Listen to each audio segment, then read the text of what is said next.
Судењето за малиот Алмир пред второстепена одлука. Обвинителството бара повисоки казни за Бобан Илик, Сами Демири и Абдула Алију, но не и за таткото на малиот Алмир, Седат Алију.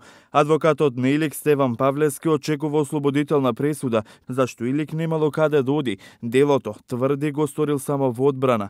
Илик пред апелационите суди рече дека му е жал, тврди не би повредил никого, особено дете. Адвокатот на семејството Алију, Асмир Али Спахик, очекува дека судскиот процес ќе се врати одново. Јас се надевам и верувам дека апелациониот суд сериозно ќе ги разгледа нашите укажувања, како и укажувањата на колегата Стеван Павлевски во делот на правилната или непримената на материјалното право, бидејќи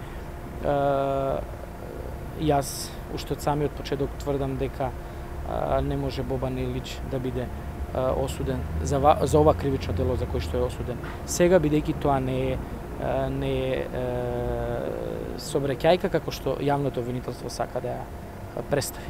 Сепак за обвинетиот Бобан Илик во постапката останува кривичното дело со обраќајка со смртни последици. Обвинителството не го преквалификува делото во убиство со умисло, како што бара семејството Алију за трагичната смрт на Алмир, и преку протести се бараше преквалификација на делото. Кумановскиот суд во април годинава пресуди 6 години затвор за Бобан Илик. За тројцата роднини на малиот Алмир судот донесе затворски казни од 6 до 9 месеци за насилство. 4-годишниот Алмир беше прегазен со автомобил летоска пред 2 години.